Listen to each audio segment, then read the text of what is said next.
రేపు పొద్దున 10:30 నుంచి 11 గంటలకు స్టార్ట్ అవుతుంది.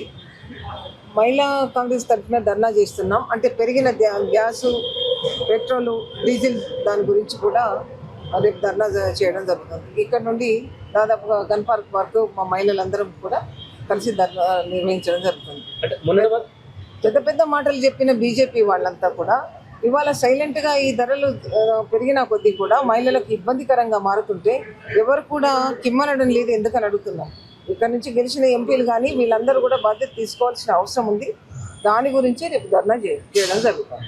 అంటే గతంలో ఎన్నికల నేపథ్యంలో ధరల విషయంలో ఎటువంటి ప్రాబల్యం లేదు. ఎన్నికలు అయిపోయిన వెంటనే మళ్ళీ ధరలు పెంచడం జరిగింది. ఏంటి అసలు తేడా? అదే కదా వాళ్ళ దగ్గర జరుగుతున్నదే. అది గతం నుంచి కూడా జరుగుతుంది. బీజేపీ చేస్తున్న నాటకం అంతా కూడా ఇదే. మొన్న కూడా మీరందరూ చూశారు. మహిళా బిల్లు పెడతామని చెప్పి డీలిమిటేషన్ పెట్టడం జరిగింది. మహిళా బిల్లును వ్యతిరేకిస్తున్నారు కాంగ్రెస్ వాళ్ళని చెప్పడం జరుగుతుంది. ఇవన్నీ కూడా ఏదైనా చేస్తే కాంగ్రెస్ వాళ్ళ మీద నెట్టేయడం వాళ్ళకి అలవాటు అయిపోయింది.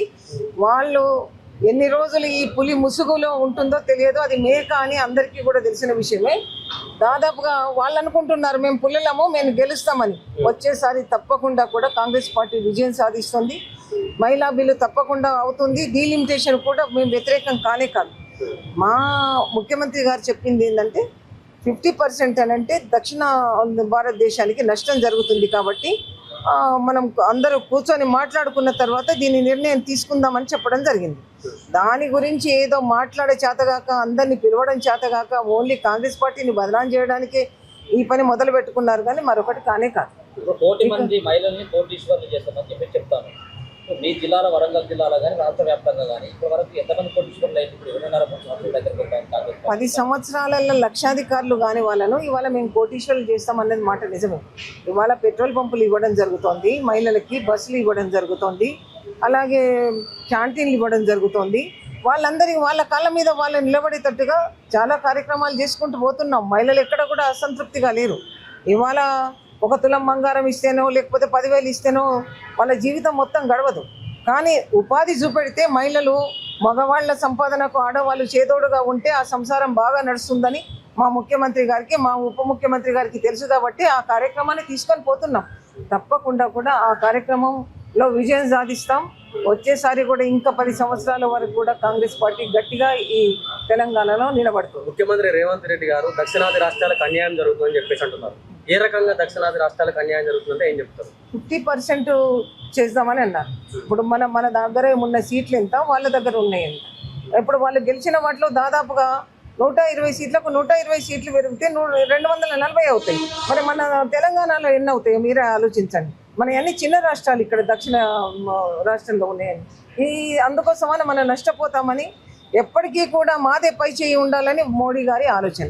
ఆ ఆలోచన విధానాన్ని వారు మార్చుకొని అందరితో కలిసి మాట్లాడి చేస్తే బాగుంటుంది అనేది మా ఆలోచన. ఒక రాష్ట్ర ముఖ్యమంత్రి తనకు తాను ఒక హిట్లర్గా పోల్చుకోవడానికి ఎంత చూస్తారు? అంటే హిట్లర్ అంటేనే నరరూప అంతకుడుగా పేరున్నటువంటి హిట్లర్ని ఈ విధంగా ఆయన ఒక ఉదాహరణ చెప్పడాన్ని చాలా మంది ఖండిస్తామని మాట్లాడతారు. ఆ వ్యాఖ్యను ఎంత చూడాలి?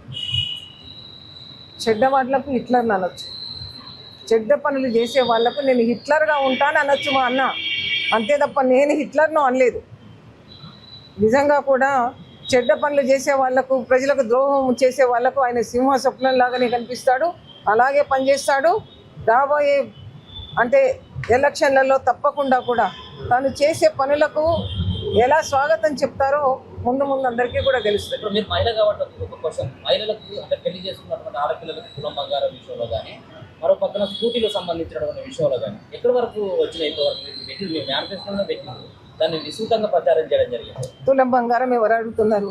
ఇవాళ క్యాంటీన్లు ఇస్తున్నాము, బస్సులు ఇస్తున్నాము, వాళ్ళకు ఉపాధి కల్పిస్తున్నాము, మిషన్స్, కుట్టు మిషన్స్ ఇస్తున్నాము. దాని ద్వారా వాళ్ళు చాలా ఆనందపడుతున్నారు తప్ప తులం బంగారం గురించి ప్రతిపక్షంలో ఉన్న వాళ్ళు ఎవరో మాట్లాడతారు తప్ప ఎవ్వరు కూడా మహిళలు మాట్లాడడం లేదు, ఎవరు అడగడం లేదు. మేము ఊర్లలోకి వెళ్తున్నాం కదా, మేము ఊర్లలోకి పోయి చూస్తున్నాం. వాళ్ళు రెచ్చగొట్టినా కూడా ఏ మహిళ కూడా అడగదు. వాళ్ళ మహిళలు అడుగుతారు ఏంటంటే పోండి మీరు అడగండి అని వాళ్ళను ముందుకు దోసి వాళ్ళు వెనుక ఉంటారు కాబట్టి అడుగుతున్నారు తప్ప నిజంగా కూడా గత 10 సంవత్సరాల నుంచి ఒక రేషన్ కార్డు ఇచ్చినారా, మీరు ఒక ఇల్లు కట్టించినారా, వాళ్ళకి ఏం చేసినారని అడుగుతున్నాం మేము. ఇవాళ ప్రతి ఊర్లో కూడా ఇందిరమ్మ ఇండ్లు కడుతున్నాం, గృహప్రవేశాలు అవుతున్నాం, రేషన్ కార్డులు ఇస్తున్నాం, అన్ని రకాలుగా వాళ్ళకి చేస్తున్నాం. మమ్మల్ని ప్రశ్నించడానికి వాళ్ళు మేము ఉన్నాం అనుకున్నారు తప్ప మేము గతంలో ఏం చేసినాం, మరి మా పొరపాట్లు సరిదిద్దుకుందాం అనే ఆలోచన వాళ్ళకి ఇప్పటి వరకు కూడా రావడం లేదు, ఇక ముందు కూడా రాదు. అంటే వాళ్ళు అడిగితే ఇవ్వడానికి సిద్ధంగానే ఉందా? ఏంటిది? ప్రజలు అడుగు అదే నేను చెప్తున్నా కదా, మహిళలు అడుగుతారు. సామాన్య మహిళలు కాదు, వాళ్ళు ప్రేరేపించి వాళ్ళు నెట్టి మీరు అడగండి అని చెప్తే ఎవరైనా అడిగితే అది సామాన్యమైన ప్రజలు అడిగినట్టు కానే కాదు, వాళ్ళు నెట్టే వచ్చిన వాళ్ళు. కానీ నిజంగా కూడా ఎంతమంది దీనివల్ల బాగుపడుతున్నారు వీళ్ళు చేస్తున్న పనుల వల్ల అని మీరు ఒకసారి ఆలోచించి చూడాల్సిన అవసరం ఉంది. మీరు కూడా ఆలోచించండి ఒకసారి, మీరు ఆలోచిస్తే తెలుస్తుంది మహిళలంతా ఎన్ని రకాలుగా బాధపడ్డారు గతంలో, ఇప్పుడు ఎలా బాగుపడుతున్నారని ఒకసారి ఆలోచించాల్సిన అవసరం ఉంది కదా. వాళ్ళ క్యాంటీన్లు పెట్టుకొని నిజంగా కూడా చెప్తాను చాలా సంతోషంగా ఉన్నారు. పెట్రోల్ పంపులో పనిచేస్తూ కూడా వాళ్ళు ఉపాధి పొందుతూ సంతోషంగా ఉన్నారు. రేపు కుట్టు మిషన్ల విషయంలో కానివ్వండి, రేషన్ కార్డులు, ఇండ్లు, ఇవన్నీ కూడా గృహప్రవేశాలు అవుతుంటే నిజంగా కూడా మేము ఇందిరమ్మ ఇళ్లలో ఉన్న సంతోషం ఏంటో మా కళ్ళారా మేము చూసినాం. వాళ్ళ సంతోషాన్ని మేము నిజంగా మాదిగా భావించి మేము వాళ్ళ ఇల్లు కట్టడానికి సిద్ధంగా ఉన్నాం. ఇంకా ముందు కూడా ఇందిరమ్మ ఇల్లు ఏ పేదవానికి కూడా ఇల్లు లేకుండా ఉండొద్దు, ఏ గుడిసె కూడా నాకు కనిపించొద్దు అనేది మా అన్న నినాదం. తప్పకుండా దాన్ని కంప్లీట్ చేస్తామని మా ఆలోచన. డ్వాక్రా మహిళలకు వడ్డీ లేని రుణాలు ఇస్తామని చెప్పేసి అన్నారు. సో అది ఎక్కడ దాకా వచ్చిందని? వడ్డీ లేని రుణాలు మొన్న ఇచ్చినాం కదా, మనం పేద నెల ఇచ్చినాము, మా వరంగల్లో ఇచ్చినాము, ఇస్తున్నాము. అప్లై చేసుకున్న వాళ్ళందరికీ వడ్డీ లేని రుణాలు డ్వాక్రా గ్రూప్ మహిళలకు ఒక్క జిల్లిగా కూడా ఇవ్వలేదు గతంలో. వాళ్ళ డబ్బులే వాళ్ళు వాడుకున్న సంగతి మీ అందరికీ తెలుసు.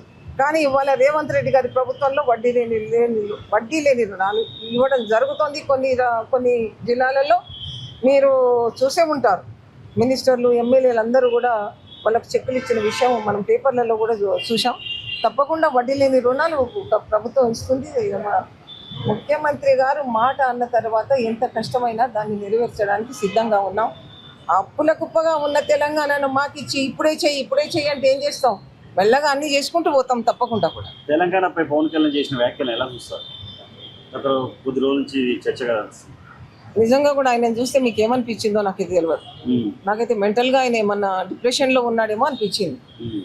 యాక్టర్గా కాకుండా నేను ఇటు ఉప ముఖ్యమంత్రిగా ఉండి కూడా ఏం చేయలేకపోతున్నా అనే డిప్రెషన్లో ఏమన్నా ఉన్నాడు కావచ్చు. సరే చూద్దాం, కొన్ని రోజులైన తర్వాత ఆయనే మాట్లాడతారు. కానీ తెలంగాణలో ఆయన మాట్లాడిన మాట, నీ బాబు జాగిరా అన్నాడు. ఎస్, మా తాత జాగిరి, మా నాయన జాగిరి, నా జాగిరి, రేపు నా పిల్లల జాగిరి. తెలంగాణ అంటేనే నాది. దీంట్లో ఎవరైనా అడుగుపెట్టి ఇది నీ జాగిరా అని ప్రశ్నిస్తే మాత్రం దౌడ వలగొడతాం. బరాబర్ తిరుగుతా తెలంగాణలో అంటున్నాడు కదా. తిరగమని చూస్తాం, మేము కూడా చూస్తాం. ఎక్కడ తిరుగుతావో, ఎలా తిరుగుతావో. 3 పెళ్ళిళ్ళు చేసుకొని తిరగడానికి సిగ్గు లేకుంటే మాకు లేదా?